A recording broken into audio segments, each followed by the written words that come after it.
Consejos de conducción segura de motocicletas y ciclomotores. Un 14,5% de los vehículos son motocicletas y ciclomotores, y el porcentaje va en continuo aumento. Con la moto se evitan los atascos y se aparca mejor, pero hay que tener en cuenta que en la convivencia con otros vehículos, el motorista es la parte más débil. La seguridad en la moto, el casco. Obviamente hay que usar el casco. Usarlo significa llevarlo correctamente abrochado y ajustado. ¿Cómo elegirlo? Busca un sitio donde sepan asesorarte. Los integrales son más seguros, pero en todo caso tienen que estar homologados y ser de tu talla. El informe SARP evalúa el nivel de seguridad que ofrecen los cascos. Los cascos caducan.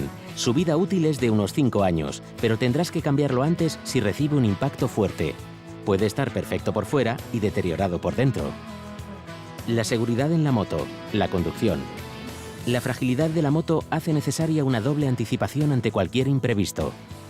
Prevé las maniobras de otros vehículos, como cambios de carril y giros, y no des por supuesto que te han visto. Por ejemplo, en una calle con coches aparcados en batería, ten en cuenta que probablemente no te verán hasta que tengan medio coche fuera. Fíjate si hay coches que se van a poner en marcha con gente dentro, con luces, y así evitarás sustos. Evita el ángulo muerto del espejo retrovisor de los vehículos. Circula y detente en una posición en la que estés seguro de que puedan verte. No te confíes. Cuando el tráfico es intenso, se producen frenazos bruscos. Es recomendable ir con los dedos preparados para frenar. Recuerda que el freno delantero soporta la mayor parte de la frenada, pero el trasero es necesario para estabilizar la moto y no irte al suelo. Y además, mantén la distancia de seguridad.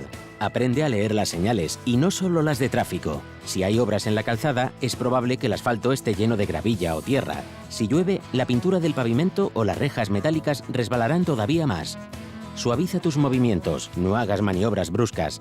Evita las grietas que se forman en la calzada porque la rueda de la moto puede quedar encajada y la salida será complicada. En moto, especialmente en trayectos largos, una postura natural y relajada es fundamental. Una posición forzada no solo hará que te canses antes, sino que retardará los tiempos de respuesta. No conduzcas más de 150 kilómetros o 1 hora y media sin parar. A medida que acumules cansancio, para con más frecuencia. En las curvas, la regla más segura es sencilla. A menor visibilidad, reduce la velocidad y toma la curva pegado a la derecha. Si sales en grupo, indica al resto los posibles peligros, pero nunca avises a los demás de cuándo pueden adelantar. No circules en paralelo y mantén la distancia de seguridad. Conduce con la cabeza. Las experiencias que vives conduciendo una moto te transmiten una sensación de libertad y adrenalina que pueden llevarte a cometer más imprudencias de las debidas. Por eso, es importante conducir con la cabeza, no con el corazón. La carretera no es el circuito.